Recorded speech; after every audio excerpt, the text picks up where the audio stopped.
Okay, we're live now. Let's do it. We're live now. I guess I'll test here, see if it works.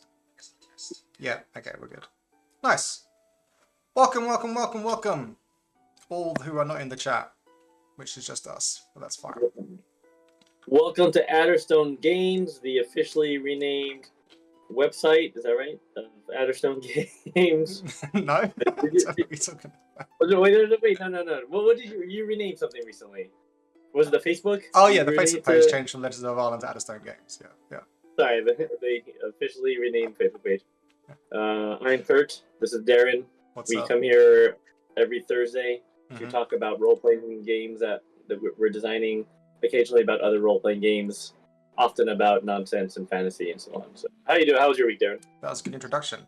My week was stressful, but good. Yeah. Yeah, I get that. Yeah. Like, Everything takes Like, twice what as do you- long as you think it should.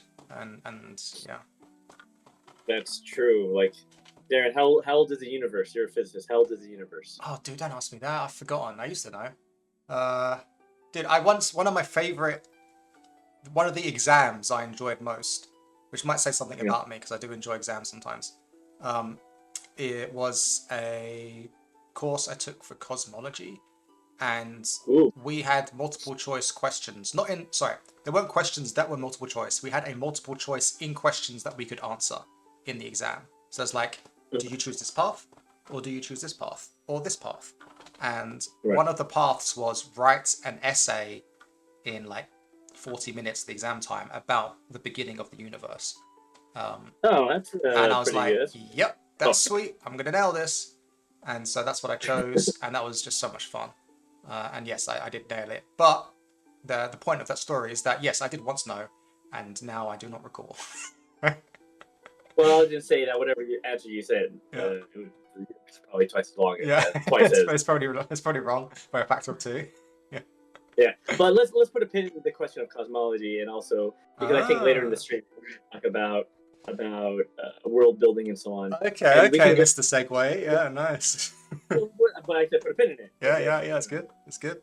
I like it. But I do like this idea of the fact, the things that brought us into role playing games and game designers and making stuff probably has to do with that, right? The fact that you love physics means that when you design things, you're really interested in the mechanics of how things work, right? You're just as interested in the mechanics of existence as you are of the fantasy world that you're making. So Yeah, I think it's that's important to me that things make sense. Otherwise, I would get angsty.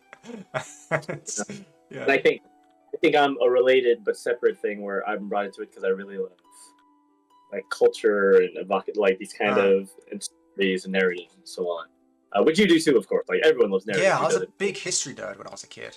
Like I had a love of science and history, and I only chose science because, well, 2 reasons. One, I thought it would be more useful as an adult than history, as much as I liked it. And then 2 was I had this weird, I don't know if it's now pompous, but at a time when I was younger, I was like, well, if you keep asking why, fundamentally you end up in science. And it's kind of, and specifically physics, like that's the root of all causation. And I wanted to know everything, so that's where I went. Now, if you want to get really pompous, I'm sure a mathematician could tell me that I'm wrong, and maths is the root cause of everything, and physics is just a pathetic simulacrum of the mathematical construct. But you know, that's another discussion. I mean, so that's a deeper discussion, probably outside the scope of this stream. Role-playing game podcast. Like, yeah, role-playing game podcast. No, but yeah, this idea of, okay, let's relate it to role-playing games, right? Sure. Like, if mechanics are your physics of your game, right? Let's take a game like Magic the Gathering. Yeah. And they say that mathematics is like the pure form of that. Yes, hypothetically, yes, you could build a game like Magic the Gathering just with numbers, right? Yes. Like without the dragons and the flying, and like they could just be representational and represent by numbers. Yeah, like playtest cards, right? Just like why? No, but even less than that. Like hypothetically, you can create alpha with non-fantasy language, right? You could. That's what I mean. Like playtest cards, just like creature 1. But even but sure, but no, even the word creature is sure, like sure. is like a Yeah. provocative term, right? It could be Play entity one. fun, right? Yeah, so you see what I'm getting at, right? Yeah. But something is lost in the beauty, like physics, by describing the representation that mathematics takes on. It contextualizes it, and that's where like a lot of the beauty lies, right? Like obviously numbers too have their own kind of. Yeah, I agree. But I don't think it's fair to.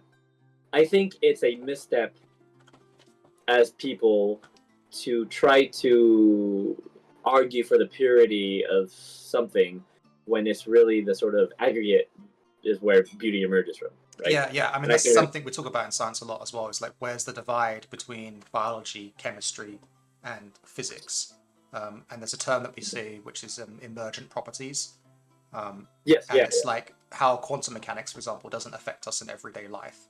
And classical physics is no longer, quote, true, but it is an emergent property of quantum mechanics, and we don't actually have to pay attention to quantum mechanics whatsoever to engage in our emergent world that we live in.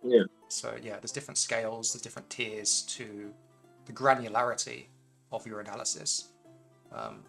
Yeah, and what you study. Because like when the deeper you go, the less it matters on the top level stuff. But then you're not talking about the stuff that you care about anyway, because that's where like life exists, right? Yeah, exactly. I mean, music in university, which is like the furthest you can get from a fucking physics degree, right? I wouldn't say that.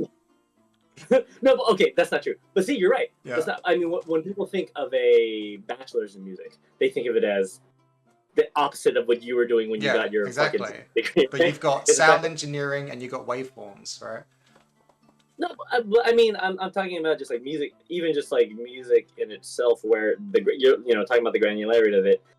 We can go super deep into it, and we do, and there's value in that of like exploring, atonal theory and serial tone rows and classical forms and all that stuff. But also at the end of the day, playing "Smells Like Teen Spirit" 4 chords is fucking beautiful. That's what gets people into guitar. I studied classical guitar, but what got me into guitar are like very basic classical mechanics, fucking broad strokes, Nirvana and Weezer. But that's not as deep as playing jazz or whatever. But there's not. All I'm saying is, what you're talking about granularity, I think that is applicable in a lot of different things and how we think and appreciate art, games, science, physics, our own life, or whatever. And it's useful to think about that and realize that. I would apply it to music by saying that you can study the way that waves interact with each other to make a complex waveform that you might call a chord. But studying that and knowing exactly how that's constructed, like what like a Fourier transform to determine what frequencies make up a chord structure, won't necessarily tell you how it makes you feel, right? Yeah, and also will make you better at guitar. Yeah. Yeah, exactly. A lot of the best guitarists I know, when they play quote unquote by feel, that's kind of what it is, right? Like they don't necessarily. It's not up here. It's like there's something down here that's a little bit more guttural and it's hard to understand. But they emote like crazy, and then when it gets too much up here, you lose it. Like, have you ever done that as a musician? Because you play drums. Oh yeah, like, if you think about it too much, it goes. Or it happens two ways, right? You think about it too much, or you think about something else.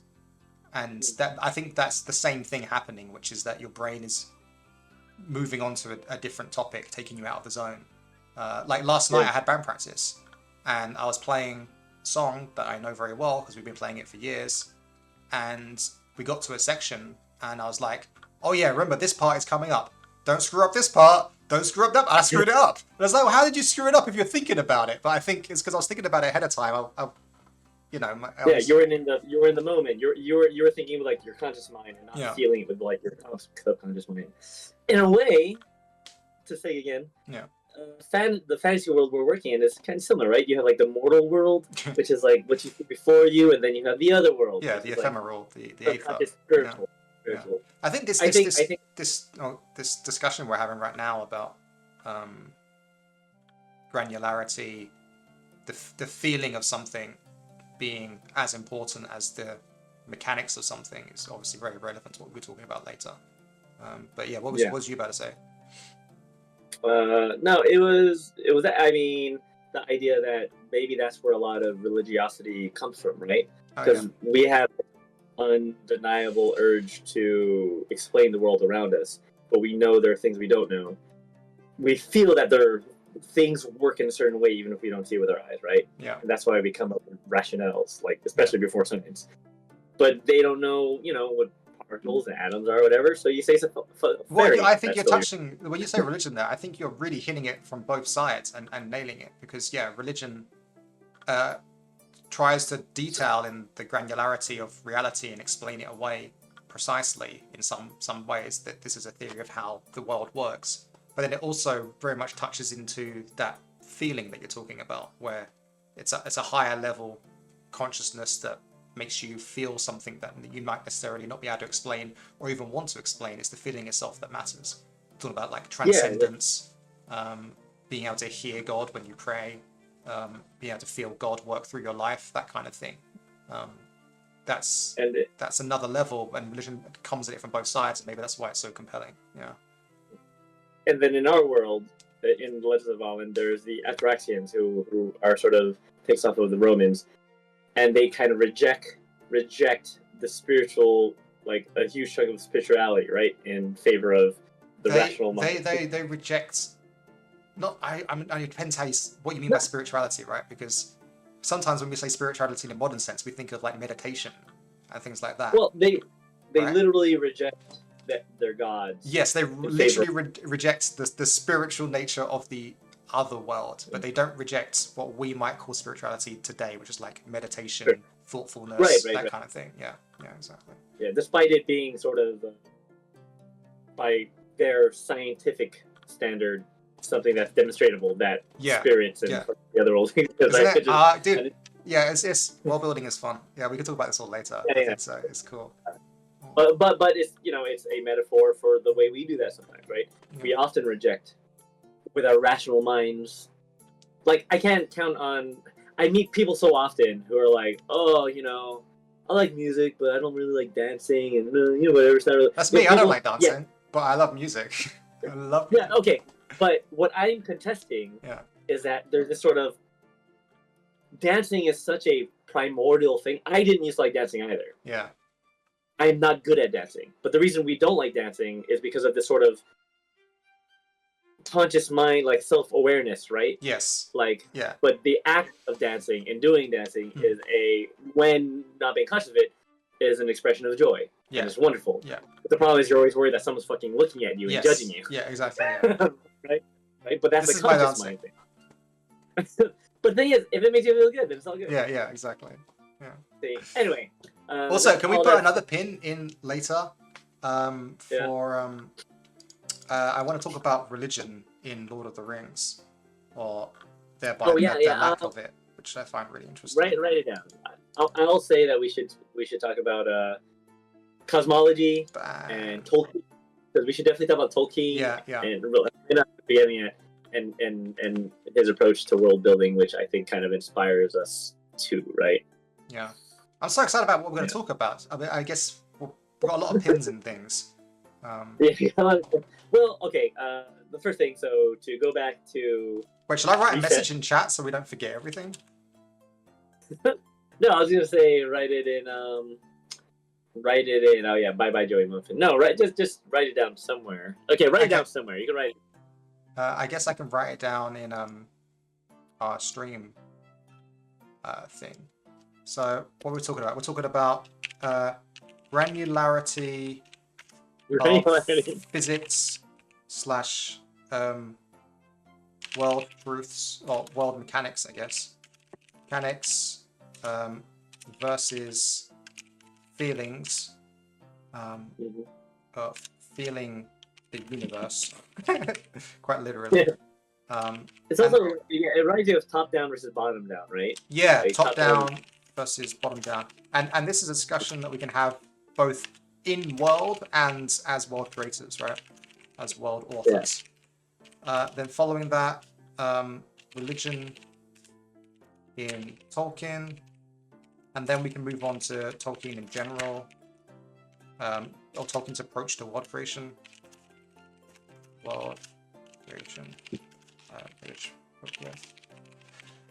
Okay, I think that's enough to. A lot of stuff, yeah, it's a lot of stuff before, in 90 minutes or whatever. So, Yeah. hell, that first little 20-minute bit we did there, that could be turned into some kind of, what's it called, little video for someone. Yeah. We need an intern to edit our videos. You'll get there. You can't get an intern in your area for just like business stuff. Maybe.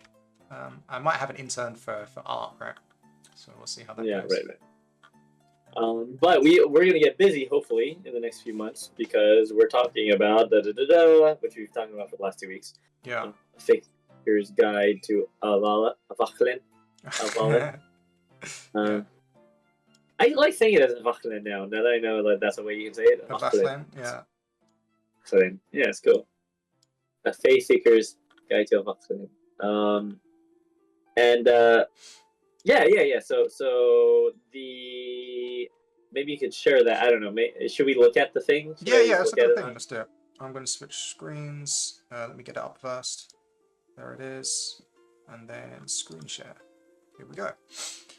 So today we are officially announcing a Faeseeker's Guide to Avallen, the definitive Celtic sourcebook for Iron Age adventuring. And this is our beautiful landing page that we've been constructing. Yeah, let's go to some of this. Yeah, Sorry, that's a Japanese.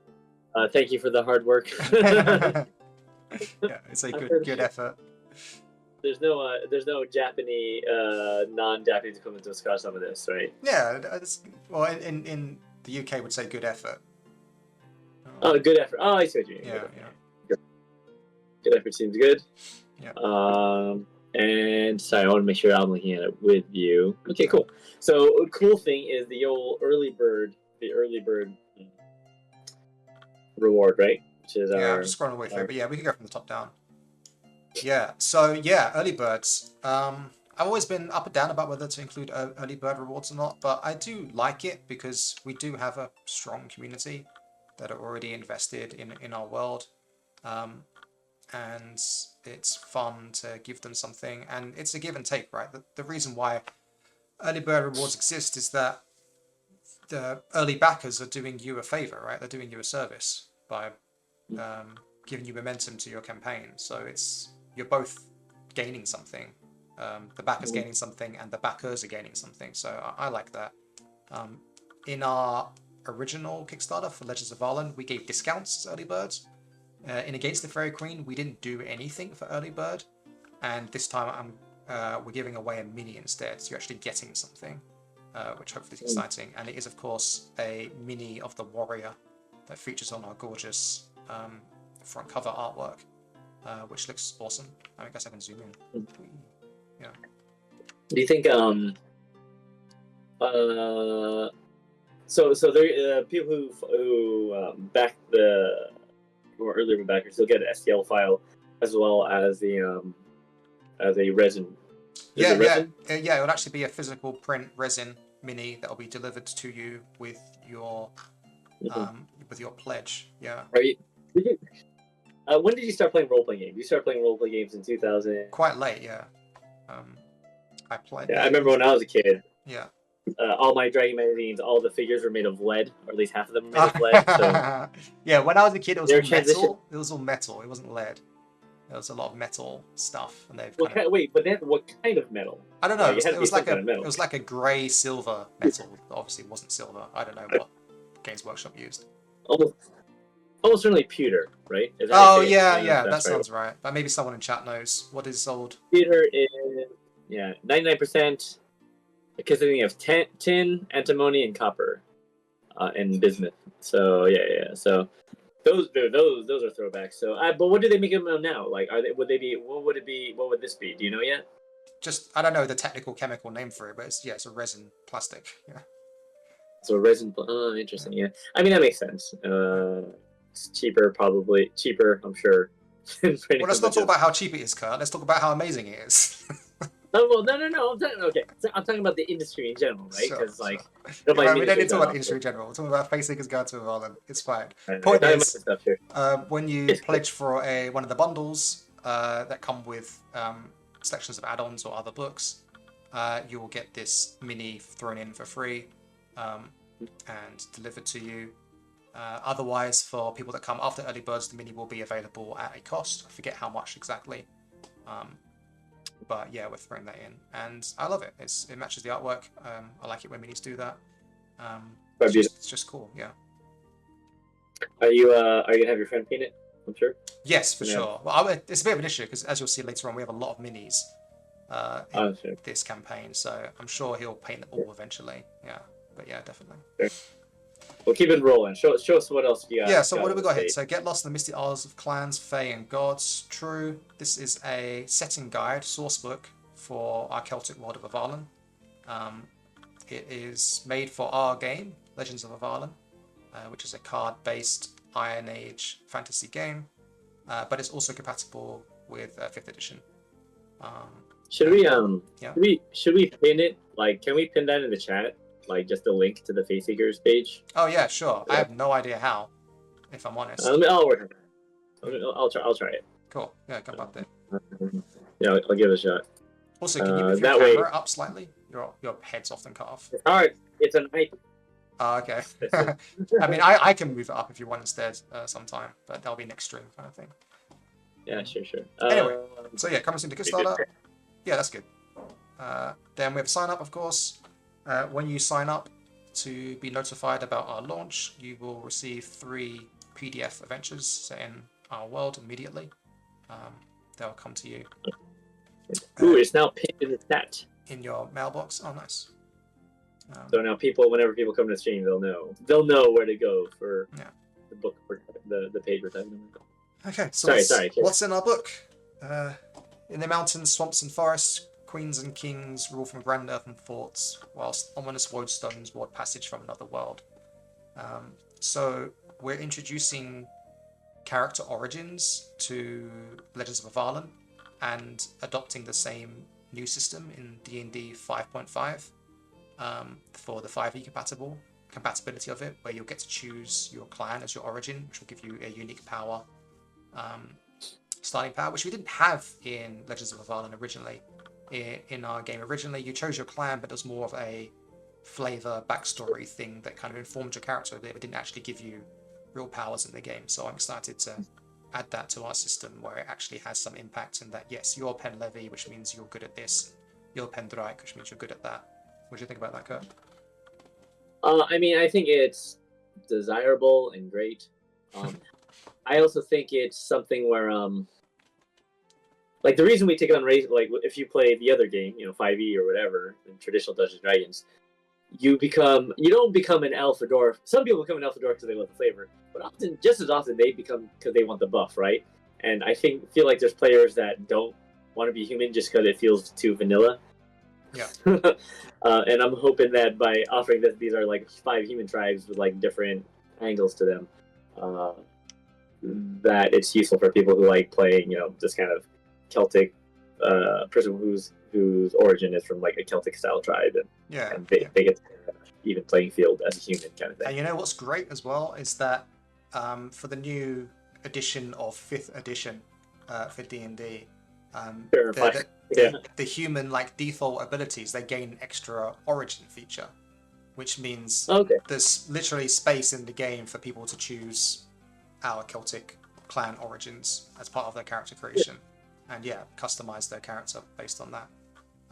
Great, yeah. I'm hoping there's just like a game master or a player who just like picks up the book and they're just like, yeah, this is just an island somewhere, Well, that could be cool. So yeah.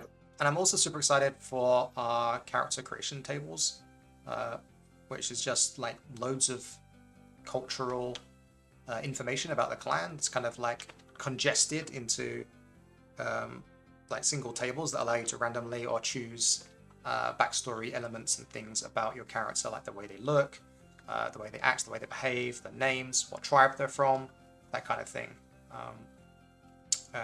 Just a lot of condensed information for you to like really absorb what your clan and people are about. Yeah. So we're excited to. We've done some development. We've done development on it already, obviously. But just shaping it and cleaning it up for publishable form is really exciting. Yeah.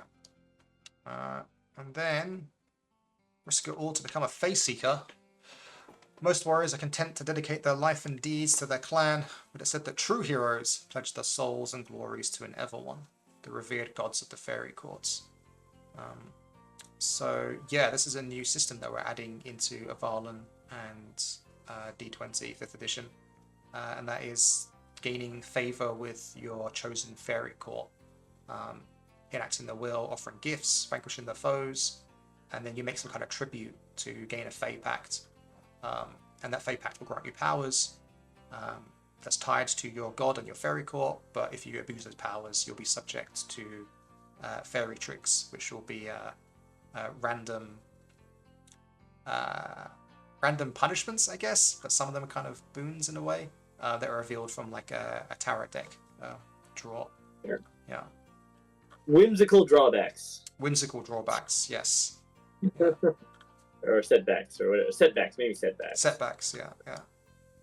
Depending on the context. But yeah, we're excited to share them because I think they'll be useful for game masters in games, not just Legends of Avallen, but anyone who likes to play with fairy and fairy people, the fair folk.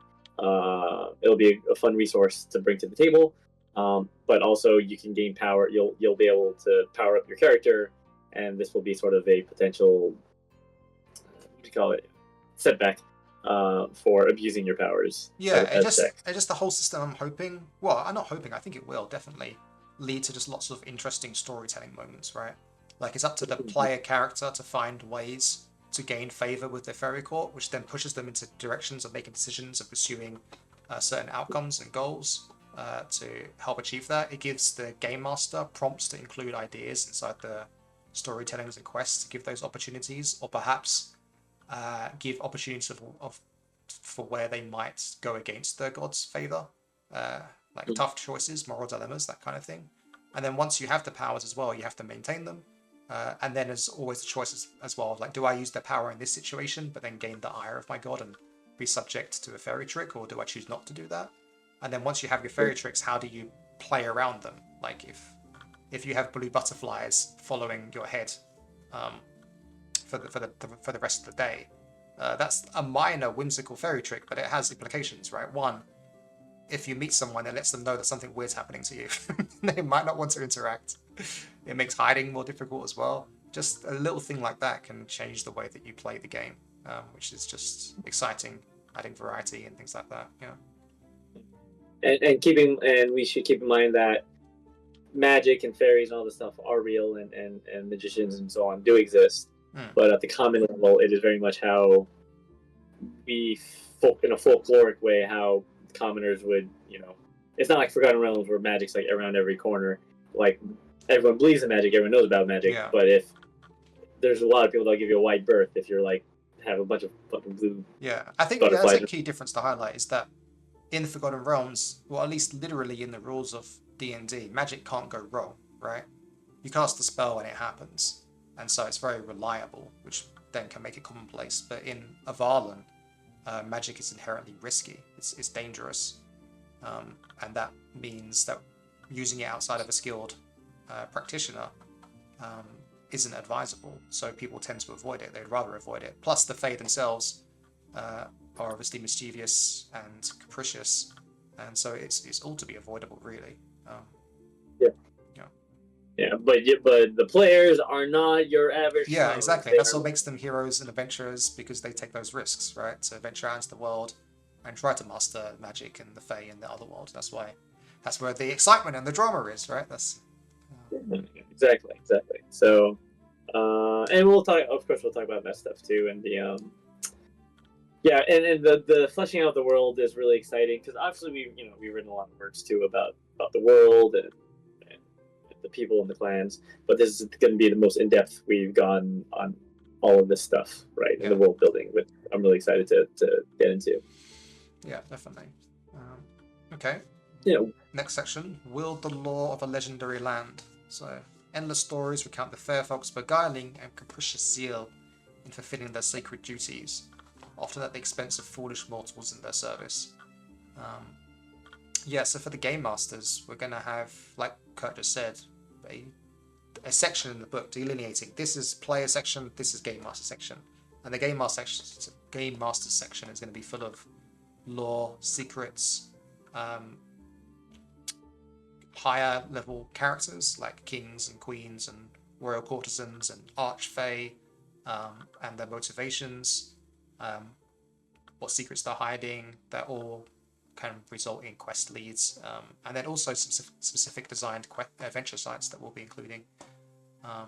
And our intent there is for you as a game master to just have a vast knowledge available to you about Avallen and the other world, so that you can make your own quests and adventures in these worlds. If you want a pre-written adventure and quest, well, good news, we have a full campaign book that's already out and released that will also be available bundled with our source book here.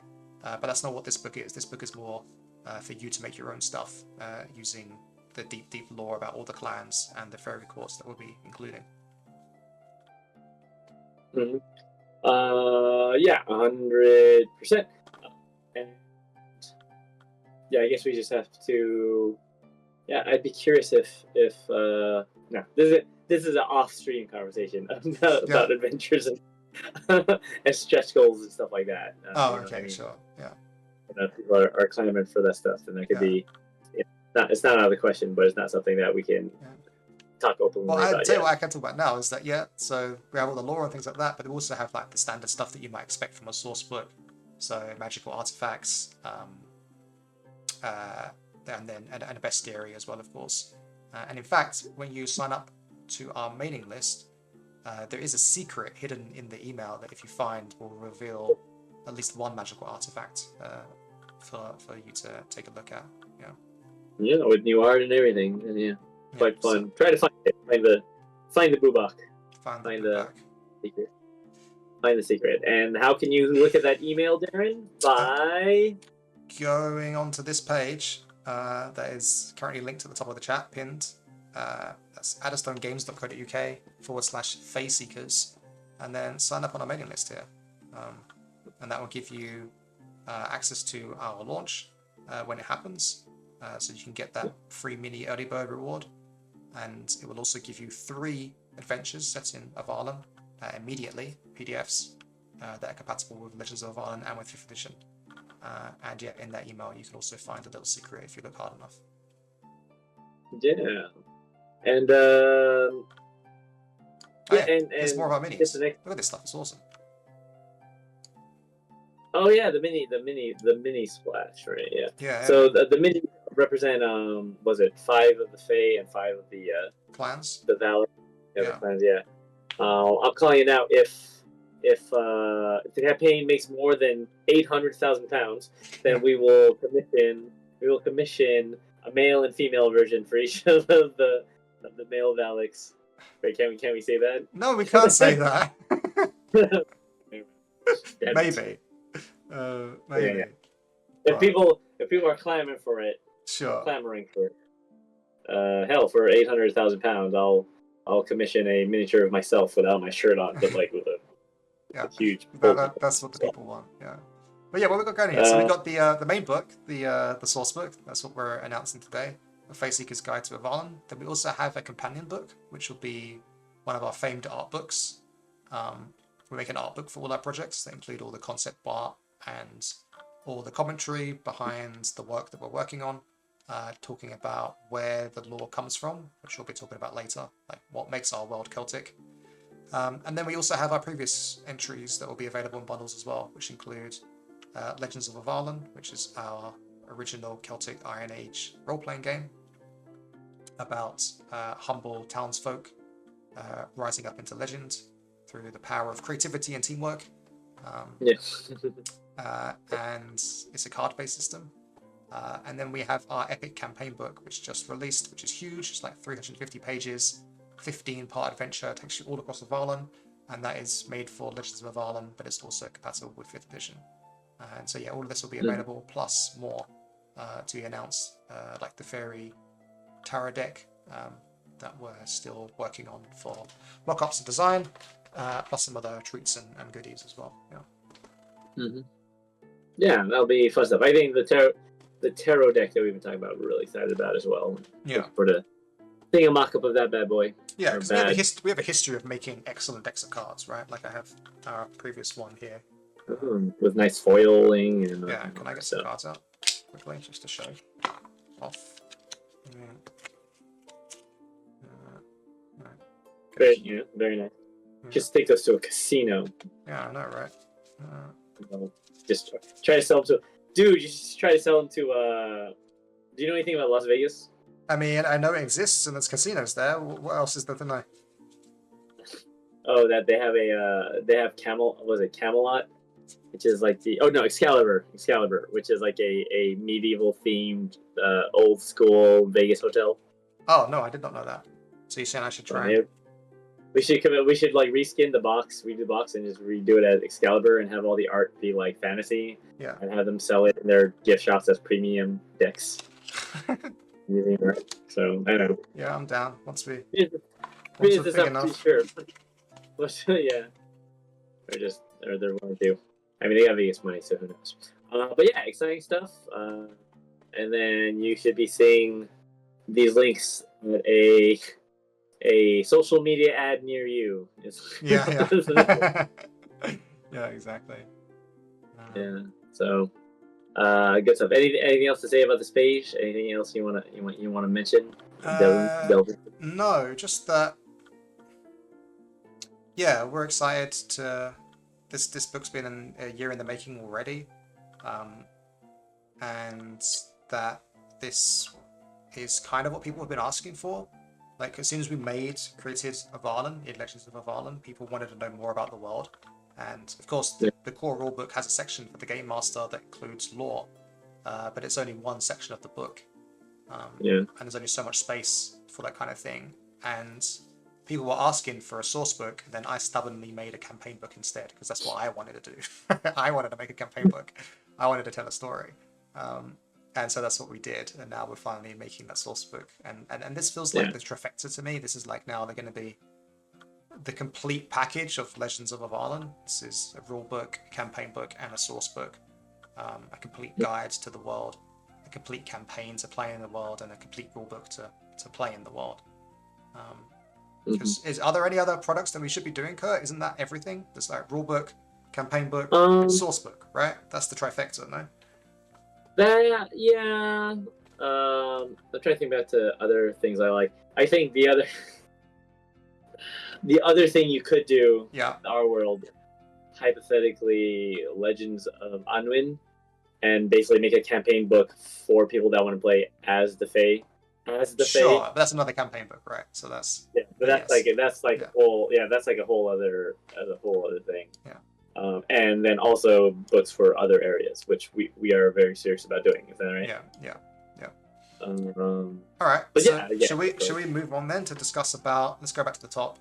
So we're calling this the definitive Celtic source book for Iron Age adventuring. It's right there on the book cover. We sure are. So, but Kurt, there's no Celts in this world. There's no Celts in this book. Yeah, technically, that is correct, and I think now that you're brought that to my attention, we should pack up shop and stop this campaign right away. Yeah, how can we call it a definitive Celtic source book? Because there's no Celts inside the book. That doesn't make any sense. Well, no. In our defense, the Celts also there's a lot of at least from what I've read, there's a lot of back and forth about what the Celts actually called themselves. Well, yeah, no, exactly. You're precisely right. The Celts wouldn't have called themselves Celts, so we got that going for us at the very least. Exactly. Keltois is from like a Keltois is one of the roots. Am I mistaken there? Yeah, I think we called Keltoi probably, but yeah. Keltoi are using Greek and Latin, so they're using Greek and Latin, and I've also read something that said that claiming that one of the tribes called themselves that, and so on. So anyway, that etymology is unclear, basically, right? Yeah. And a lot of the tribes that were Celtic that we define as Celtic now, they would not have thought of themselves as like a united Celt nation as we do, as people who identify themselves as. Well, I don't think we necessarily think of it as a Celtic nation, but more of a culture, right? And then a people as well. And you're right, they would not necessarily identify themselves as the same as their neighbors. And then and a lot of we do think about a lot of things that are formed. You go, no, you go first. So I was about to interrupt you. That's bad.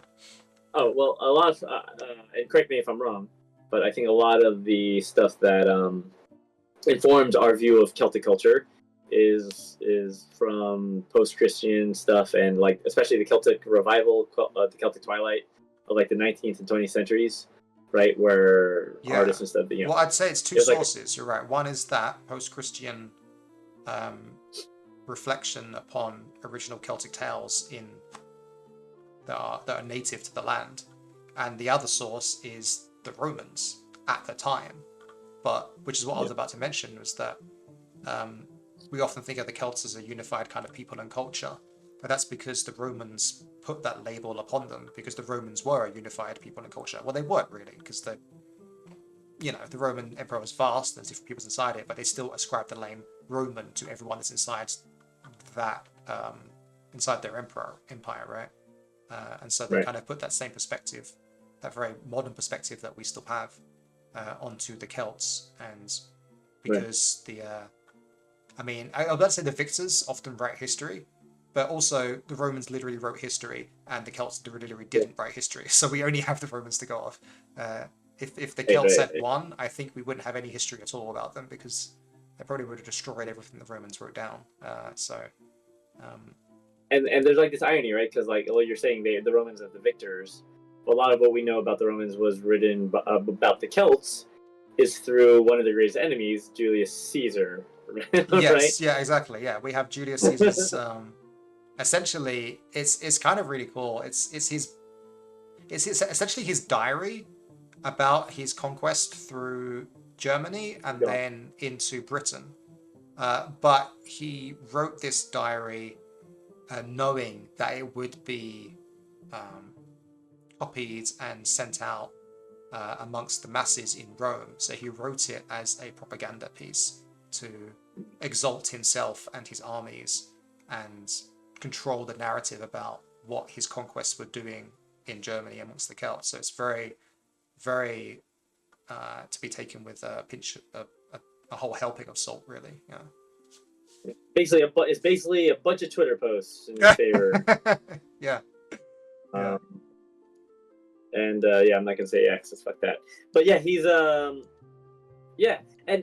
I've also read that a lot of we know about druids and so on. Like he had a druid friend. Or I gotta answer my door, dude. Sorry, take over for a second. Continue that story. For sure. So I gotta look it up. So Julius Caesar had a druidic friend. I'm trying to remember his name. Julius Caesar, druid friend. That's a weird search term. Let's see. There he is. Davidicus of the Aedui tribe. Aedui tribe? I'm by the worst of this. I'm back. So yeah, Davidicus. Well, almost back.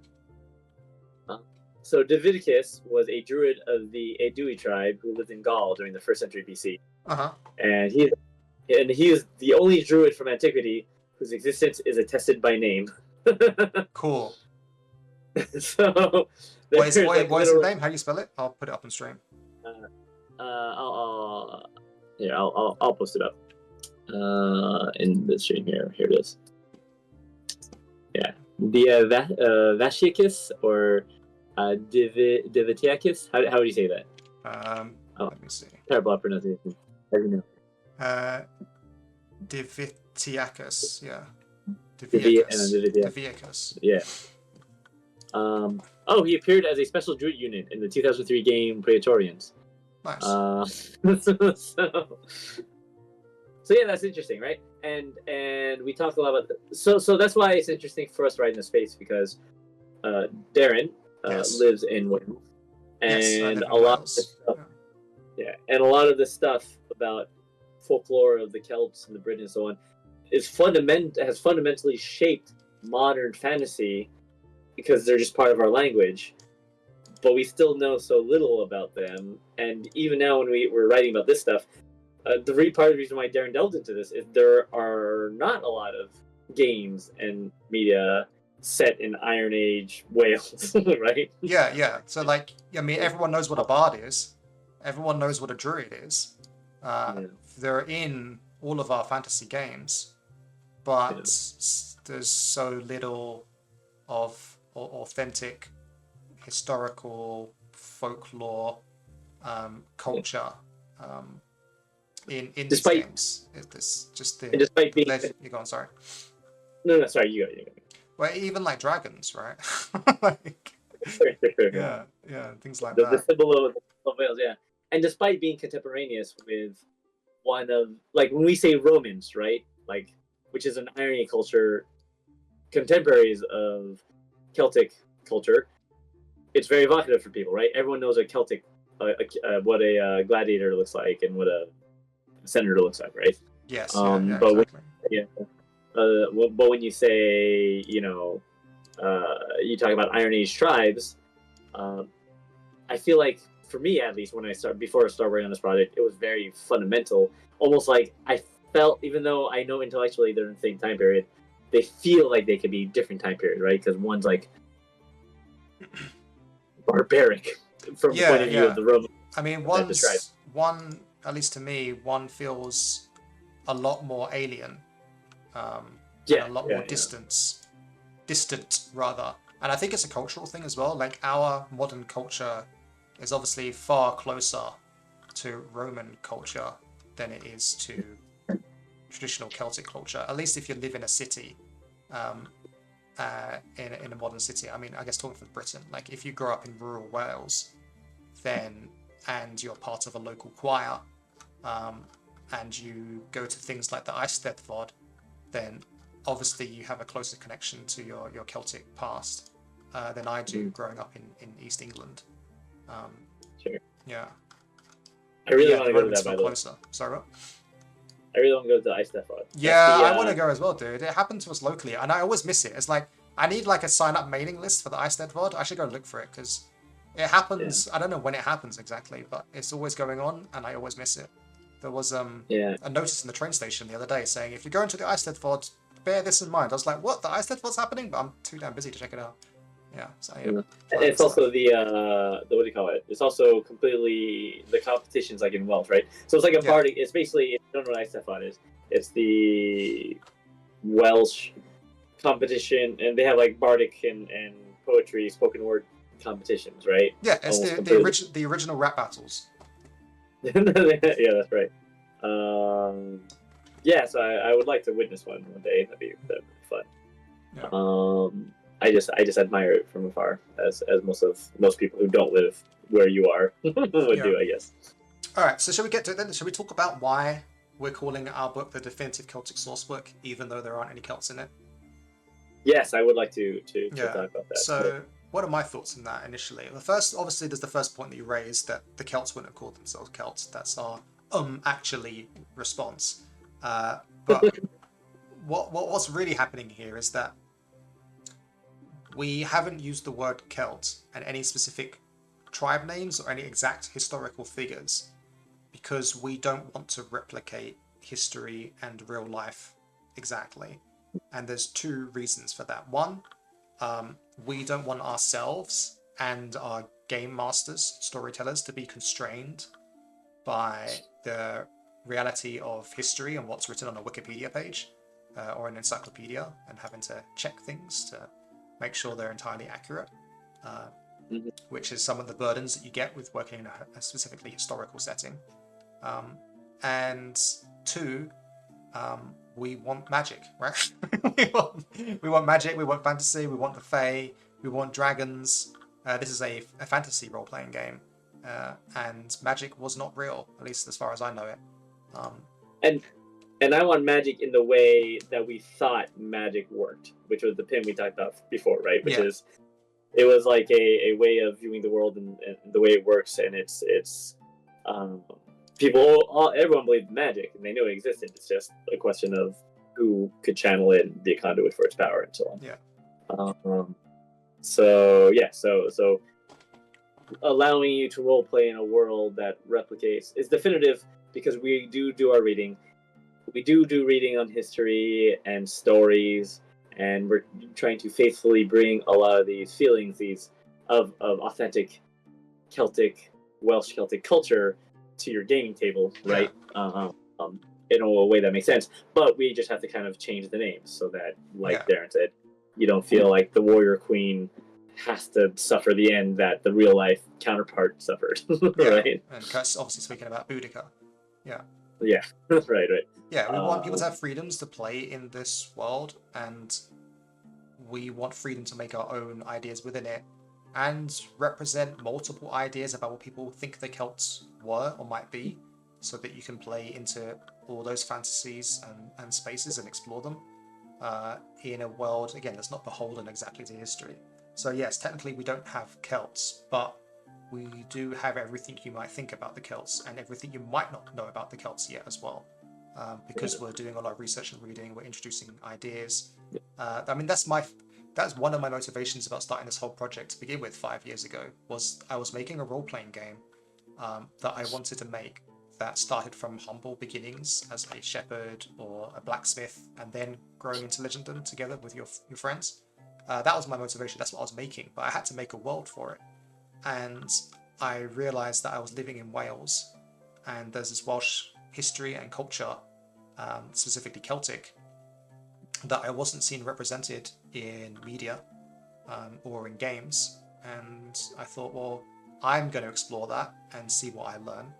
And it was so fascinating and interesting, especially being British, knowing that this culture was present all over our isles until the Romans and then the Saxons came afterwards, that I wanted to uncover it and then share it with others as well, what I learned and what I found, because it is so interesting. And it is just slightly different to our own. It's like very much an honor culture, right? As opposed to a necessarily hierarchical or custom-based culture with money and politics like the Romans were, which we're so used to now. I mean, of course, there's politics too, but it's they'll have different view. Again, in culture, different views on how those things work out. And us too. So I mean, that also points to one other reason for not doing a purely historic role-playing game, right? Which is also making something that still fits modern sensibility. Like, because the reality is, even if we make a fantasy world, we're still viewing it through a modern lens with modern sensibility and modern ethics and morality, right? Yeah. So, for example, like a famous Celtic figure is Boudica, right? She was the warrior queen. And the Romans also speak of banshee-like women screaming on the front lines with the men, to naked, waving their arms around and blowing horns to distract and hamper the Roman forces as the men attacked them. So the Romans speak of women being on the battlefield, but still we know that warriors were mainly male, right? It was mostly the men that were fighting. And we don't want people to be beholden to that either. If you want to make your badass warrior here, like we do with Fleer, a woman, then obviously go ahead. Now, this is not a new take. This is modern fantasy gaming, right? There's no gender restriction between roles in modern fantasy games, and obviously we want to stick to that. So that's another reason not to completely embrace history. And so our world is named Avallen because that is one of the old Welsh names for Avallen, which obviously is the fantasy realm within Celtic and Arthurian history. That's where Avallen comes from as a name. And everything about this world is going to be as Celtic can be, except the name of the land and the name of the people, right? Our name is changed, but everything else will be the same. Fleer is itself a Welsh Celtic name. We will have the Fae. They're inspired by Celtic legends and Welsh Celtic legends. We will have dragons, we'll have clans, we'll have tribes, we'll have the culture. We even have our Roman simulacrum that invaded the land as well. So it's all very much historically inspired and folklore inspired. And I guess we can delve deeper into that, but that's why we're calling our book the Definitive Celtic Sourcebook, even though technically there aren't any Celts inside it. It's Celtic. It's Celtic in all but name. Exactly. And we'll be now. Basically, I think we have to train people is that whenever we say Valak, because it's a Avallen, and that's also the term applied, Valak just means Celtic, right? Yes. Yeah. And I think that's a big thing we should push. Yeah, I mean, even our like our clan names, right? We have the 5 great clans of Avallen, which are the Pendraig, the Penbaith, the Pengawer, the Penlevi, and the Penavunk, and they're inspired by Welsh history and Celtic culture as well. Like the names were sourced from 2 sources, were inspired by 2 sources. The first is Uther Pendragon, which I think most people would know, right? You know who Uther Pendragon is, right? Yeah. Yeah, so he was he's the son, not the son, he's the father of King Arthur, right? Arthur. Kurt, could you be favoring? I'm currently preoccupied and can't get rid of that message, but I assume it's spam. Well, how about this? War72 says, "Hello, mate. Your stream's pretty cool. That's what I add you. Follow me on Discord." Well, tell you what. If you're not a bot, Z, tell us what your favorite fantasy weapon is. Yeah. I will dead tell you right now. Yeah, true. I will. True. I will. I'll do that right now. Yeah. I'm putting my followers where my mouth is. You tell me if you're still here, and I will add you on Discord or whatever. Yeah. So anyway, so King Arthur's father was Uther Pendragon, and there's even a game. When people bring up Celtic games, they often bring up Pendragon, which is a very awesome game.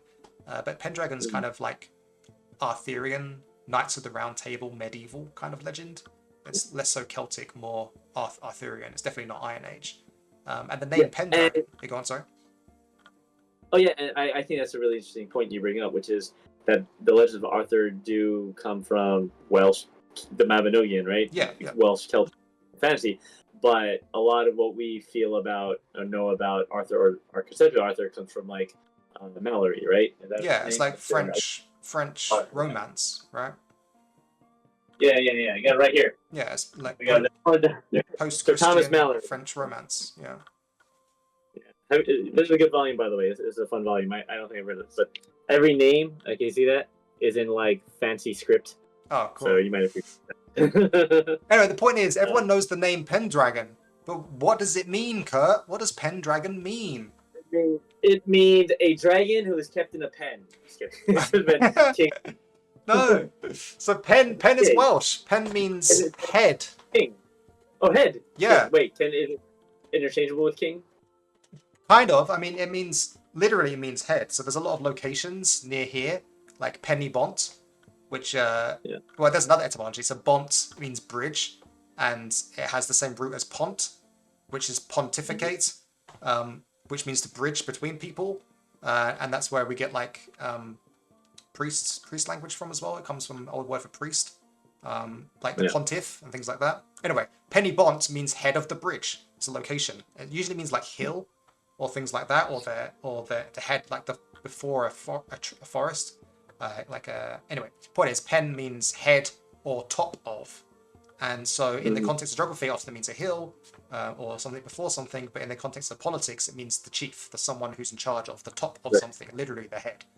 So Pendragon literally means chief of dragons or the chief dragon, and so Uther Pendragon is obviously Pendragon isn't his name; it's more of a title. And so in our world of Avallen, we took that and made it Pendraig instead, because Draig is obviously the Welsh word for dragon. And then we took that naming convention and applied it to the other great Faeseekers, which are huge monsters in our world, and names the other clans for them. And in fact, I don't know if you know this, Kurt, but the Penbaith. So obviously in our world, we call the Great Boars the Iskithirwin, which means that really that tribe be called the Pen Geirwin or Pen Iskith. But I found an entry for the word Penbaith in the Mabinogi. They named one of the boars Penbaith, meaning the Great Boar, the chief boar. Okay, cool. So that was then when I was like, oh, okay, so that name doesn't just mean Pendragon. It's not just used in that circumstance. It's found here as well. And that's for the Penbaith and Pendragon or Pendraig. I was like, perfect. So that's what we're using to name all our clans. So that's where that came from. Print. Yeah. And so another thing about clans. So this is another. Oh, can you delete that chat now? They have not replied. Yeah. Sorry, Horace, but you know, if you come back, Oh wait, I can do you it. let us. Yeah, I found my way. It's okay. Oh, I wasn't in mod view actually. That's fine. I got it. I wasn't in mod view. That's fine. Okay, great. Hey, what are you saying, sorry? You banned Horace. Yeah, that's fine. Yeah. So we also call our guys our people's clans, right? And then we also have the clans are also they also have tribes, but in actual Celtic history, there were no such 5 great clans, right? Am I mistaken? No. But you did have tribes that often became unified for a certain purpose at some time. Sure, Yeah, sure. yeah. And you would the have, you modern did swear. I mean, I think we still have kind of the accurate structure. You would have had local villages, which would be familial units of people that are related to each other that swear fealty to their chieftain or leader, and then their chieftain or leader would then swear fealty to another greater leader of a larger land to call upon. So there was that structure there. I do think that our structure is maybe another level higher in that we take larger regions and call that one clan, and it's kind of less. Yeah, no, I think that is a fair representation of Celtic society, but maybe we've got like a one structure level higher, and makes those clans kind of more uniform in a particular culture. That's quite different from the neighbors. Maybe that's quite a bit more fantasy. Yeah. Well, I was going to argue that the rationale for doing it is to give a more focused lens about different aspects of the culture, right? Yeah, exactly. I think something I was going to mention before, which is, for example, when we talk about modern sensibilities, across the board, beheading your enemies and so on was very much an all Celtic thing, right? And we do associate. Well, we don't know. That's the thing. Well, we don't know. Okay, yeah. We don't know. I mean, you're right. Sorry. Let me correct myself. Yeah. There's this perception that all Celts were like that because of how they were described by their enemies or whatever. Yes. Right? Yeah, exactly. And our modern sensibility takes that, and we don't necessarily view that as heroic because it's still, regardless of how we feel about it or intellectually, we know it's a different culture. There's something about it that feels barbaric, right? Yes. Through our modern lens. But there's something to be said for keeping that in the culture, but not necessarily forcing you to play. Like, I feel like when I see other Celtic games, that's like a thing, right? Like, okay, you're Celtic, so you must have to like behead everybody. Right. Yeah. Like, yeah. Clearly. But rather, instead, what we do by utilizing 5 clans to sort of highlight aspects of Celtic culture, we can put all that stuff into a clan that we sort of identify doing those kind of practices and is a bit more brutal, right? Yeah. And can be fun to play because I think that's fun. Like I'm talking about the Pen Levy. Yeah. These are our swamp clan. Our swamp clan, and they're all about the beheading and the raiding, cattle raiding, and all that stuff. Yeah. Which might not necessarily be from the modern sensibility like a heroic thing, even though that is true. It was heroic taking your enemy's head and raiding them and so on, but it gives us room to play in, right? I think, in which I do like. Yeah, and that brings us on to our opening discussions about different granularity, right? So we're talking from a meta perspective as players and game masters. One might not want to play a beheading Celtic hero, but also one might. So that option exists, and we have a particular clan and culture that reveres the taking of heads of other people because it grants power. And that's kind of like a bigger feeling level that if you want this, then it's there, and if you don't want it, then you don't have to. But then on a granular level, we have a reason. Why do the Pen Levy take heads? What's going on there? And the reason is that they live in this harsh environment, the Pen Levy swamps, that makes sure that death is a part of their everyday life. And as a people, they're very close to death, and they have a strong relationship with it, knowing that it could be around the corner at any time. Everyone will have loved ones that died suddenly because of a wild animal attack, slipping into quicksand or a deeper bog, or illness or starvation. This is their harsh reality. And that then in the world also makes them distant from their other cousins on the Isles, because they live in this harsh environment. They are not the same as the Penbai that live in the abundant verdant forest, right? Or the defensive Pendraic that have all their homesteads and farms protected by the mountains, or the Penkawa that have the luscious wide plains for farming, and access to ports that take them to the rest of the world, right? So the Penlevi themselves inside Avallen are their own thing. They are different. They feel different, and even the other Varlic in Avallen often might look down at the Penlevi head-taking culture like we might today. Although others might appreciate it, there are some that might look down upon it. So there's that same different levels of feeling, but the reason why is because of the in-world geography and culture. I mean, they worship the Ever Stranger, who is the god of death. This might be a good time to talk about one of the pins that we had about Tolkien, right? Which is, obviously everyone knows Lord of the Rings and Tolkien and writing, but one of the most admirable things about how he did his world building was he sort of focused in on cultural elements and kind of built his fantasy from a certain logic, right, embedded in the world. And I like to think that we try to do that as much as we can as well, right? Like, we're trying to build out the logic of the geography, and the culture, and the source material. Even if we do have to do some invention, it's still coming from a place of authenticity. I like to think. Yeah, and the great comparison here as well is that even though Tolkien didn't name his world Britain, right? He didn't name it Britain. He didn't call the people there Saxons. You can still tell that. I mean, he even said it explicitly, right, in his letters and in his lectures, that he was trying to make a legend based upon British folklore. He was trying to give a legend for Britain to look upon as their own. He was trying to write a saga, like a great saga, which Britain didn't have. Yeah. Like Beowulf or the Epic of Gilgamesh and so on. Yeah. Which he admired, but that didn't exist in the British language, so he wrote it. Which is interesting, right? Because even though he said that's what he's trying to do, that would then imply that you'd still want to make it called Britain, right? Because the other sagas were obviously set in real world locations, right? No, sure, but he did exactly what we're doing, I think. I know, that's why it's interesting. Yeah. Oh, sorry, it's interesting because you don't want to be constrained by the history, right? Yeah, you want to express what you feel and the aggregate what being British is. Yeah. Right?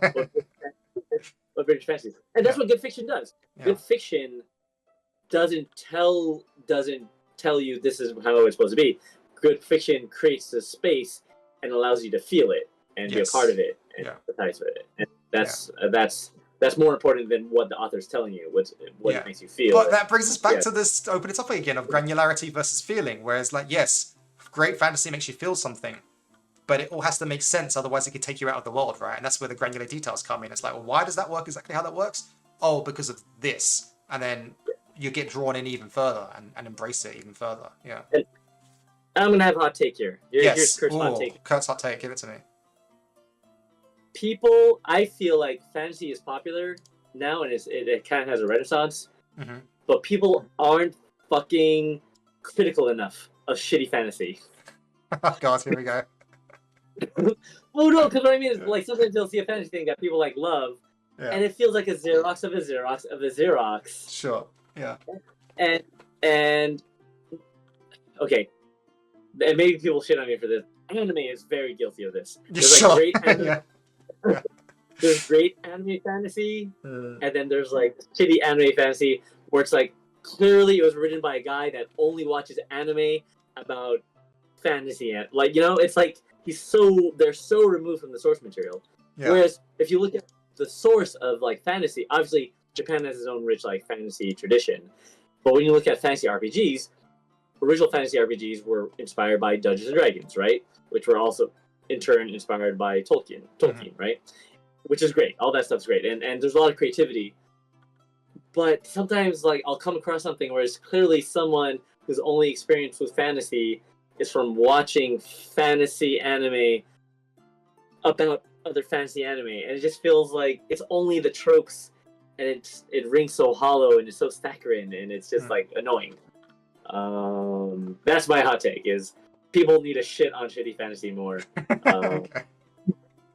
And we're going to start right here by calling out our least favorite top 5 fantasy series that have been released in the past 2 years. And no, we're not going to do that. People get mad at us. But okay, but what I'm trying to get at is great fantasy comes from source material, not because the old source material is worse or better than whatever you come up in your mind, but because it comes from time and culture, and there's something how do you say, primordial about it. Like it all comes from this like subconscious level, right? Yes. The reason why we feel great things about these things, because they come from centuries of development, and when you can harness it correctly, there's great writers who harness it really well, and obviously those are people one can read. And arguably someone who like D.R.R. Martin can also be said to have been very good at that, I think. Anyway, sorry, I'll stop ranting. You guys. No, it's good though. But I think that the message from this section is that we're standing on the shoulders of giants, and we don't just mean Tolkien, we mean the storytellers from 1,000 years ago as well, right? Thank you. Yes. Yeah. When we share these stories, we're sharing something very important. Like, I'm not Welsh at all, right? But you're pretty far from it, yeah. Yeah, but because I love the fantasy stories, and I love fantasy, and I love storytelling, I recognize the beauty of a lot of the old works and stories, and the sort of the place it comes from, and that's something. There's value in that, in sharing that and studying it, and that's something I hope we can to express and bring to people. No, I have go on. You go. Like you have people from Wales, yes, who buy your book and they love it, right? Yeah. It's not Celtic culture. It's not Welsh Celtic culture. But you're from London, like you're from nearby. Yeah, honestly, it's always terrifying when someone comes to me and says that I hear their voice. I'm like, oh shit, they're Welsh. And I'm always scared they're gonna be like, oh, you didn't do it like this, or I can't believe you're doing this, or whatever. But it's always uniformly like positive. It's always like, wow, thank you, like, I haven't seen anything like this before, or like you just nailed this, or it's just what I was looking for. It's always very gratifying. I even had a Welsh archaeologist once just like flick through the book and was like, yeah, pretty good. Pretty good representation of what's going on there. Yeah. Oh, nice. And he didn't even bat an eyelid that it wasn't called Wales or called Celtic, and that it was its own thing, and that we have Raxians as opposed to Romans. I mean, I must admit that one's a bit on the nose, but people kind of roll their eyes slightly when they hear that, but it's like they kind of get into it immediately. So that's So I mean, and we want to just keep how do you say, doing what we can to sort of juggle the balls between modernity, antiquity, fantasy, folklore, invention, and so on. Because what's really important is the feel of the thing, right? Yeah. Does it feel like the thing we want to feel like, which is adventuring in a fantasy, folklore, Iron Age Celtic setting? And arguably the answer is yes, so far. So that's what we want to keep bringing to the table, Now, mentioning about, and we were on the topic of Tolkien too, we can talk about that. An interesting thing that we learned recently, and we realized recently, is even though Tolkien's world has fantasy, it has all these creatures and form worlds, there's actually no talk of religion. Yeah, it's wild. Right. I didn't even notice this myself. I can't remember where I read it. It was just some article or something mentions that Lord of the Rings doesn't touch upon religion, and there's no religions in there, which makes it different from like Game of Thrones and things like that. And I just had to stop and say, a moment to think about it. I was like, wait, you're right. No one prays. No one goes to church. There's not even any priests. There's like, it's not like it's not mentioned. It's like it's actually actively not a part of the world, which is crazily bizarre because we know there's gods. We know there's creators, and no one worships them apparently. There's still culture and rites, like there's funeral rites and things like that we see, but it's just not religion based, and that blew my mind. It's like, holy shit, you're right. I didn't even notice as well. That's the weird part. Is it's so a part of our culture that you'd think that it would stick out and be like a thing that you would immediately notice, but you just don't. And that also is interesting to me, that the fact that you don't notice that. Yeah. And that's interesting too, because in fantasy, traditional fantasy role-playing games, priests and clerics are a standard element of Dungeons and Dragons. Yeah, it's like one of the first things you go to when you do world building. It's like one of the funnest parts. It's like, what are all the gods? How do people worship them? That kind of thing. Like, it's just almost a given. Yeah. Now, I have some thoughts on why Tolkien doesn't include religion in Lord of the Rings. And then another thought as well is then, if Tolkien's the grandfather of Western fantasy, why doesn't everyone else follow his footsteps? Why isn't that like the generic trope that there's no religion in fantasy, right? How did that happen? Why is it a given when he didn't have it? That's also interesting to me. So your question to me first, though, was why doesn't Tolkien have religion in Lord of the Rings? If you're looking in the chat, you know Lord of the Rings, feel free to type it. Yeah. But yeah. I'm going to guess that because he was still living in a very Christian Britain, that it was maybe easier to not touch it and be... I don't think it was that prude back then. I don't think he'd be labelled as a heathen if he had like ulterior worship and pagan gods and things like that. But I think... I don't know, maybe it might have been easier, but I don't want to put it... I don't want to say that's the reason why Tolkien did it, because I don't think he did anything because it was easy, right? That's like not what he was in it for, and you can clearly see that from all the work that he did that wasn't published behind it. So that can't be it can't be the reason that it was easier and quote more politically correct not to include religion. So I would rule that out actually off the bat. I think maybe, gosh, what was my guess?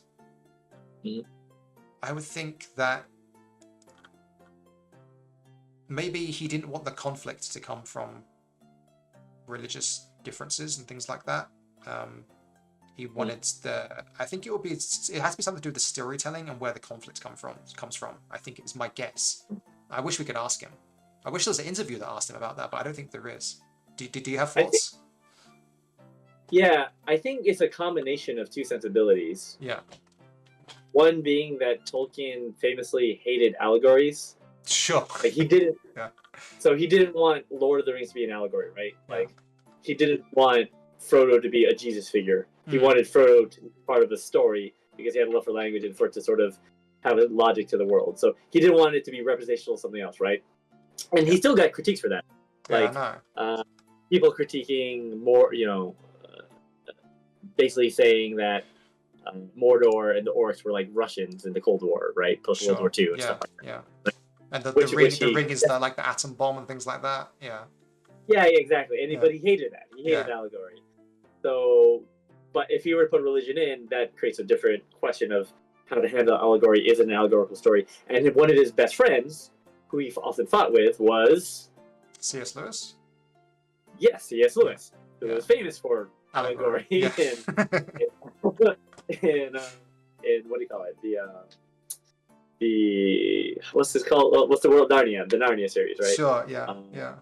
Yeah, like the lion is Jesus or whatever. Yeah. And I love that as well, that they were like best mates and go to coffee each other, and then like it's like, I think your books are shit, dude. Like, well, I'm gonna wait over. I remember saying that they respect each other's writing, but yeah, they did have strong opinions. Yeah. And they had a falling out at the point. Yeah. Imagine if you and I had a falling out in 5 years. I know, right? About like the different ways of world building and things like that. It's so. And I know he regretted it at the end of his life, like when one of them died. It was like light turned off in their life. Anyway, it'd be like D&D and Pathfinder. We could we'd split off and have like the rogue system based on the original. Let's hope that doesn't happen. I like your friendship. Yeah, me too. The other thing, though, is the fact that Tolkien was very Catholic. Yes. He was extremely Catholic. So it could be like he's so Catholic that he insisted that his wife, from the Wikipedia entry, he insisted that his wife convert to Catholicism, and true. like his wife's dad or something who was anti-Catholic was like very opposed to it or whatever. Anyway, I can also see that being as a reason, right?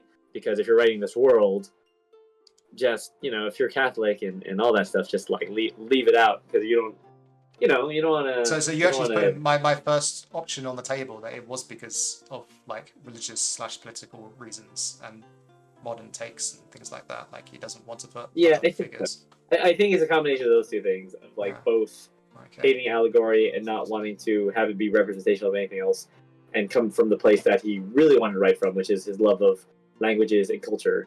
Yeah. Which is separate from the allegory and storytelling of religion. Yeah. Obviously, it has morals and stuff, and it follows a very kind of Christian morality, right? Yeah. In a way that's authentic to the story, which is this idea that goodness it comes from the common people, right? It's the common folk that turned the world around, and it comes from a very humble place, which is represented, which is what Photo represents. Yeah, and that's what we're trying to emulate as well, right? With Legends of Avallen. Exactly. So. And ultimately, that's, I think, where great fantasy comes from. I don't want to go to a table. And again, there's different folks, right? A lot of people, they make their D&D character, and they want to say, this is my cool backstory. Yeah. He's whatever. Like here's like 3 pages of backstory for my first level character or whatever. Yeah. But I like seeing story come from the adventure that you do, like with. Yeah. And how it develops, and not necessarily like Frodo is a fucking nobody. Yeah. Right? Frodo. Yeah. Frodo doesn't have a backstory. He's the nephew of a minor somebody, right? It's yeah. Well, he's arguably the nephew of the greatest hero of the Shire. But but the point is, he's not even the son of him, right? He's just the nephew. It's like... Yeah, he's the nephew. Exactly. His greatness in that story comes from the fact that a huge monumental task is thrust upon him, and he fucking fails. Yeah, and it's Samwise Gamgee, the gardener. He's gardener. Yeah, he fails. It's the gardener and the representation of someone who, and it's what's his face? Fucking my friend. Goddamn my. Talking about Hobbit? What are you talking about? Precious. No, the my precious. Fuck, what's his name? Gollum. It's Gollum, thank you. Yeah. I don't know. He blanked on Gollum, yeah. I think that'll be like a shot against your nerd cred. I think that's just obviously a brain fart. No, I know his name. I know what I'm saying. I'm saying I wouldn't worry about it. Anyway, so it's Gollum, who Gollum and Samwise that help him quote unquote complete his journey, because he fails it. But I've heard it described as like it's a failure of the highest order, right? Because it's the story of a person who has this monumental task put in front of him, and he can't do it. But just by going on the journey as this humble person and encountering all these things, the thing is able to be completed, and that's awesome. Yeah, and you don't always... honestly, the worst part about it is that at the end he's still broken, right? It's not like he lived happily ever after. It's not like it was a happy ending for him. The point was that it almost killed him. I mean, and then it kind of did kill him in a way, but it was the right thing to do. That's what makes it heroic. That's what makes it a legend. That's why it's a great story. And if anything, it's a allegory. I mean, I know it's not an allegory because he says it's not an allegory, but it's an allegory for the experience of the greatest generation in World War II, right? That's what it is. The normal lads be put against incredible odds. Yeah. And when they come back, they're broken, even if they have their wins and losses and stuff. So anyway. But the point is that ties into Legends of Avallen because, like you said, that no offense to D&D, we love D&D, but starting as a hero doesn't quite cut it for me. That's not what I want from my game. I want to start from nobody and become a hero with my friends and tell that story together. And that's why in Legends of Avallen you begin as a nobody. You start as a blacksmith or a shepherd, and so do your friends, and then you become heroes together, and that's part of the storytelling experience for me. Yeah, and Celtic folklore and history. Yeah, go on. I'm moving back to my comment about Yeah. fantasy I don't like, and I do think some of that some of that impulse comes from emulating the fantasy that we do like, which is of the great heroes, right? But that's why people, it's like this the cliche of someone basically bringing Drizzt to the table and wanting to play Drizzt Do'Urden. Yeah. Right? Yeah. But you shouldn't want to do that. You shouldn't want to play the character at the end point, right? Yes. Yeah. Exactly. Yeah. It's the and journey, that's what, right? You're missing out on the journey. Yeah. And sometimes that's why bad fantasy. Again, what you find fun is what you find fun, and play what you find fun, and that's fine, obviously. But what we find fun as creators is not that. What we find fun is taking it from the beginning, not taking it from the end and putting all this backstory on top of it, and then saying, I'm a great hero already. I'm a first, I have all these cool things going for me. Yeah. Because then you're doing the Xerox of the Xerox of the Xerox. Yes. You're not doing the Xerox of the original, which is being a fucking nobody. Maybe you're a king. Maybe you're come from royal blood, right? Like, but a lot of the folklore and the legend, the heroes.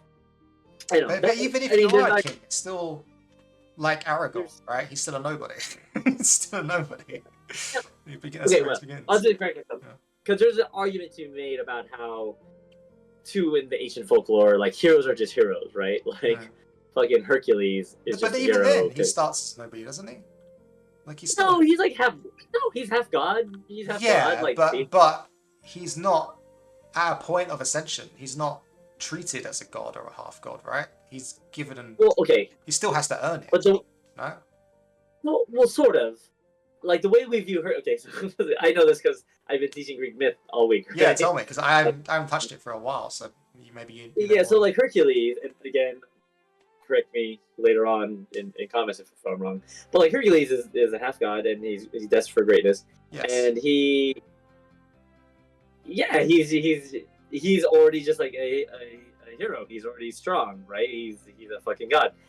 And then Hera... Like, what we know Hercules best for is his 12 labors, right? Yes.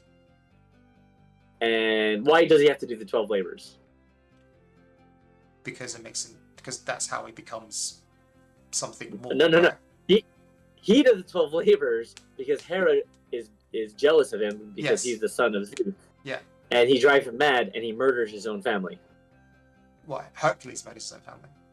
Yeah, Hercules murders his own family. So he does something which is the opposite of heroism, right? Yeah.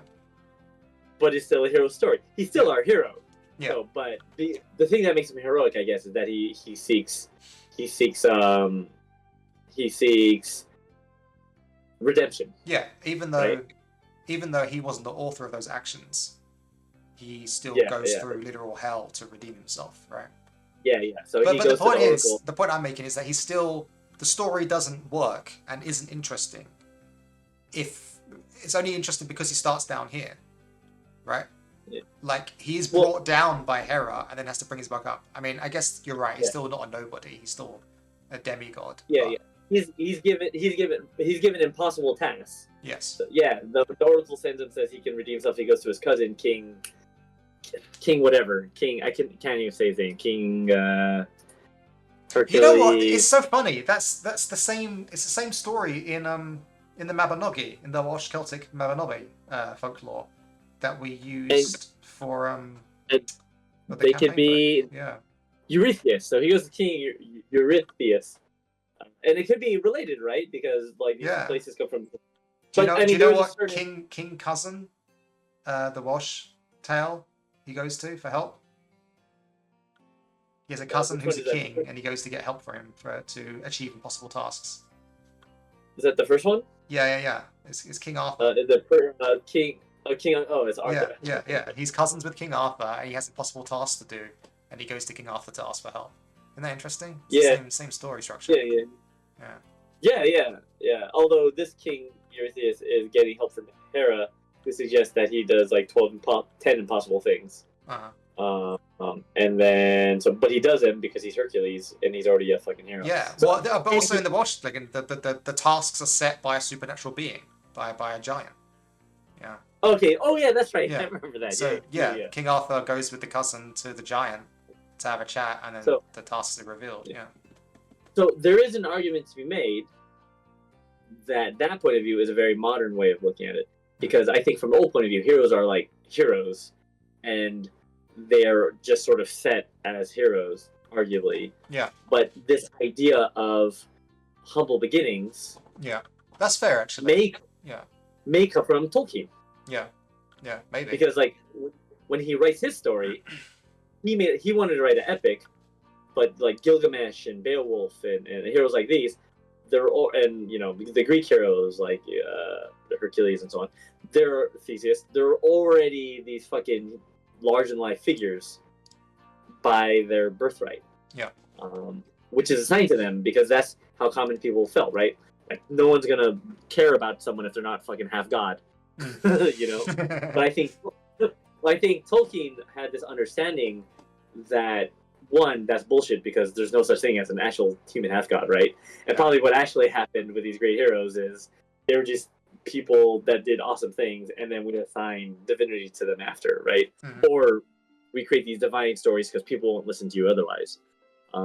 So he made a conscious effort to make it not divine, and I think we make that conscious effort too because we know that we are not divine, that we are humans, and that's where interesting stories come from. Yeah. From a modern storytelling sensibility. Yeah. And that's okay. I think that's but okay. Also, again, talking about tapping into not just history and not just fantasy traditions, but we're also talking about folklore, right? And when it comes to folklore, you often have, like you said, the two tales, the original legends of heroes, but you also have the folkloric tales of the common man. And as you can see from the illustration we have on stream right now, is this poor chap who's been subject to the Fae, and that was a common tale in Celtic folklore that would inform people not to go in the woods by themselves at night, you know, not to step into fairy circles, which are these rings of mushrooms here, and that's a common I'd not say refrain, which is a musical term, right? A common theme. Thief probably is another musical term, but you can use it.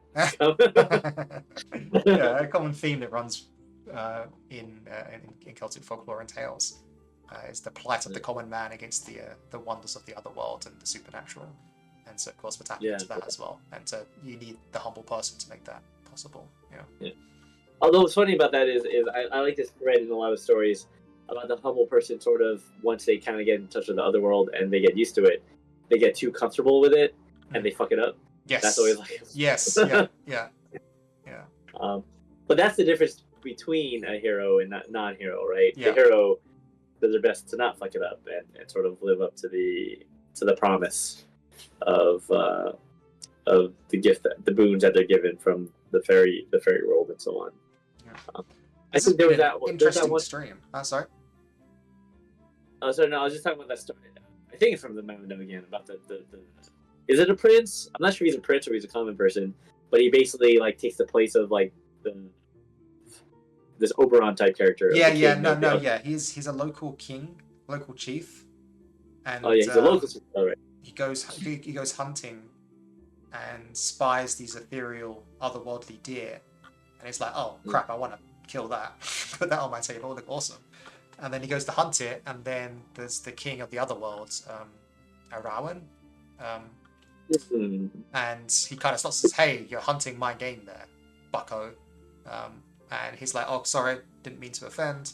And then I forget exactly how it works out or why, but they become fast friends. And he says, well, I don't know why he suggests this, but there also might not be a reason, because often things just happen in these tales. Yeah, yeah. It's always like, hey, why don't we just switch places? He said okay. They switch places, and then he becomes the king of Annwn, the other world, for a year, I think. And they both switch places. Yeah, that's what's sorry. And he does it, and he does a good job. And he does a great job. He solves some of the problems. I think he defeats one of his enemies, like the king of the other worlds. Avallen had a great foe that had been a thorn in his side, and I think the mortal king managed to defeat them.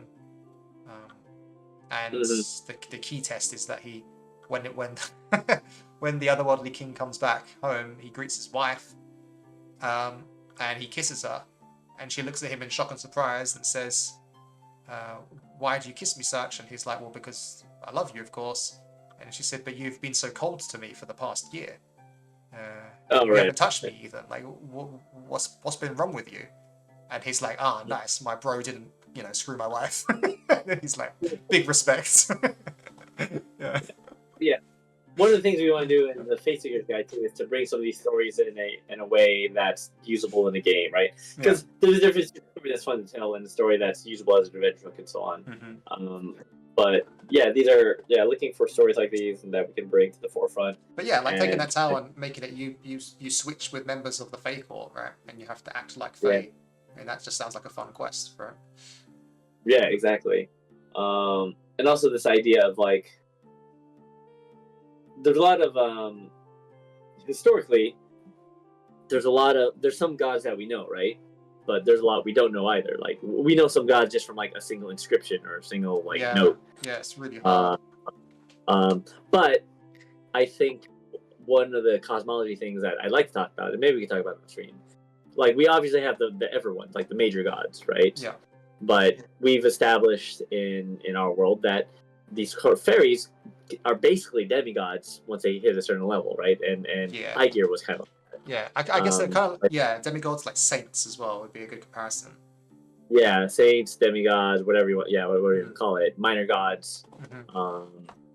And I'm really I'm reading about, in this book I borrowed from the library, and this other one I have on PDF, exploring some of these gods, and they could be part of these courts, right? At like minor figures, but bringing these personages over and and the way that the commoners might sort of interact with them. Yeah, so like, speaking of gods, like, I wrote in the art book about this, talking about how difficult it was to reference import the Celtic pantheon, because I see a lot in like other Celtic source books that are like historically faithful. They usually just write a list of Celtic gods, and they just list them by name and like their associations, and it's just like a list from Wikipedia basically, and the history books, and it's really hard to know like what those gods were, what they looked like, how they were worshipped, who there were gods for specifically, like what regions. Many of them overlap in different ways, different names for the same kind of being, and we know so little because the stories weren't passed down, and often the tales of these entities changed and were morphed and were repackaged through a Christian lens often as well. So it's really difficult to know. So I really struggled. I was like, so what do I do? And I ended up deciding to make like an amalgamation of like a being that represents a certain ideal and sensibility that's often seen in Celtic legends and themes, and give them a new name and not name them after the previous gods. The same way we did for the Valak over the Celtic, right? They're not specific names. Whereas we do name things specifically when it comes to Fae creatures, right? We do have the Bubach, which is a Welsh Fae. We have the Morrigan, which is like a Scottish mermaid. We have the Balvan She, which is the Irish Banshee. Like, these things are named because they're commonplace in our folklore and our understanding of the stories that are being told. But the gods, we really have little to know about them, except a few tales here and there where they appear often as heroes, not necessarily as gods. And then, like you say, inscriptions and things like that. So, so I wrote here's the art book for Legends of Avallen. What did I say? Here's the Ever Elder. I said early on we had the idea there would be 5 gods in Avallen. And I say we, I really just mean me. I often say we and I just mean me in these early things. But early on we had the idea there'd be 5 gods in Avallen. To make their names more memorable, we would call them after members of the family. Yeah. We also like the idea of each god's domain and themes would encourage different genre of story.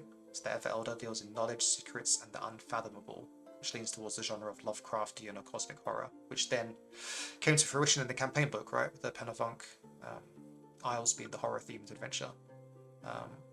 And then at the end here I say, control over information can change the way you see things. Yeah. She was also inspired by historical Celtic deities Lear and Don. So these are both very famous in Celtic study circles of gods' names. And I didn't want to call her just Lear or Don. I think I ended up doing some combined names. She has a secret name. that is somewhere. But I've just said that no, this god is inspired by these other gods that we've been reading about and studying, but she's her own thing, because it's kind of too difficult to. It would be weird naming her after a Celtic god that we know so little about, and I wouldn't want to make up something and then attribute it to something that really did exist, at least in the minds of people, right? So I feel like it's more respectful to create your own thing that's inspired by it than to take something that actually existed and then repurpose it to your own ends, right? Yeah. Yeah. It's funny you said that. Yeah, I just came across the lyric in that book I'm reading right now, where it says like that there are two tribes of gods that were. And again, even when we read this stuff, right, which is like from 1980, they speak like it's fact, but it's like, is it? It's still like you still have to take a grain of salt because this is written 42 years ago. Yeah. And I know that because I'm 40 years old. But they argue like, two tribes of gods are always in conflict. One was named God Dawn, who symbolized death, the sea and death, and the other Lear, who represented life and light.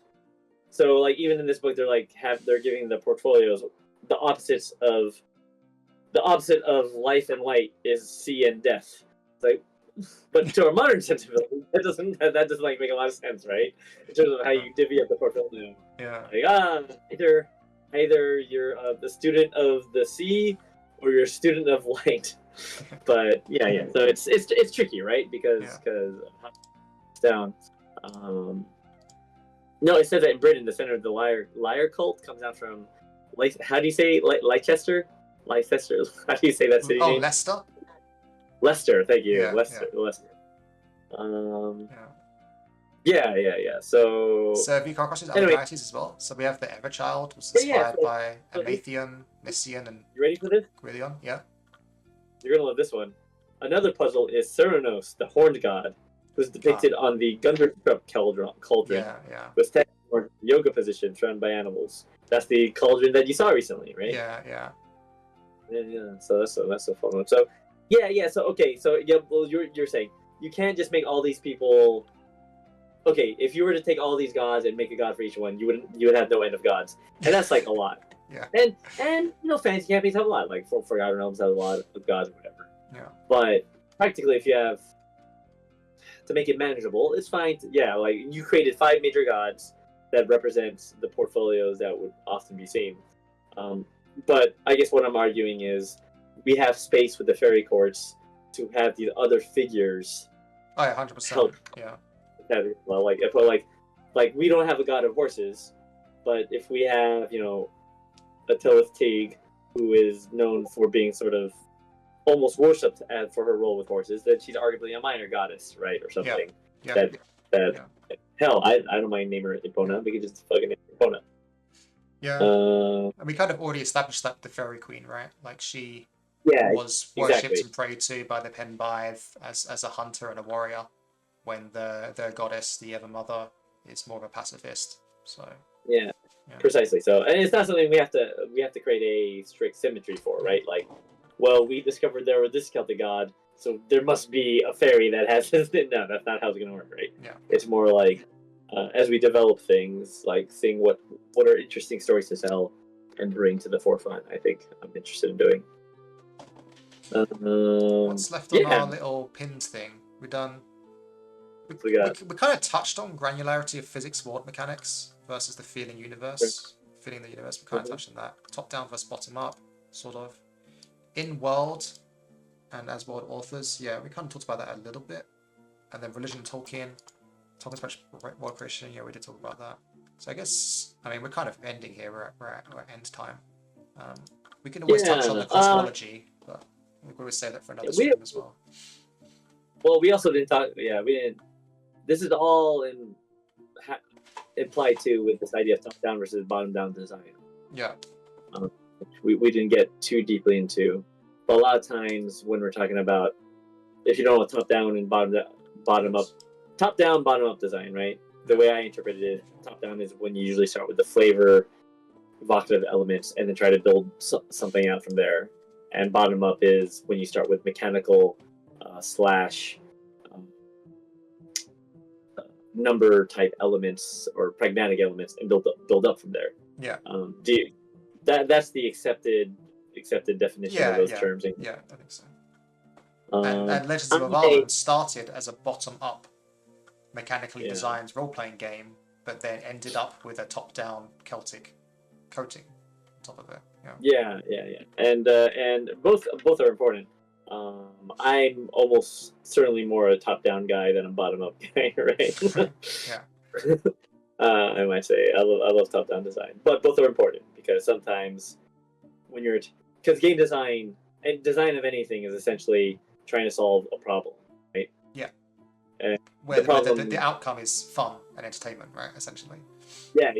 As opposed to how do you make this bridge not collapse? Yeah. The question was, how do you make your world evocative? Because the problem you ran into was you had this game system, but how are people going to play in it? And the top-down answer was, like you said, hey, why don't we base it where you live? And I guess that's a good place to wrap it up. Really, is that our world of Avallen is as Celtic as it could be without it being specifically named Celtic, and that means two things. One, it's going to feel Celtic when you look at it, which means this warrior here, she's covered in woad painting, right?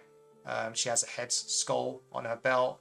There's some kind of fey, godly figure associated with trees, which we think of as Celtic, with stones in the background carved on them with swirls. Like and there's knotwork patterns in the title. They should all scream Celtic, and the world should feel Celtic to us. When we think about Celts, what do we think about? But it should be something like this, right? And it's going to be beautiful in that way. But it's also going to introduce you to things that you might not know about the Celts.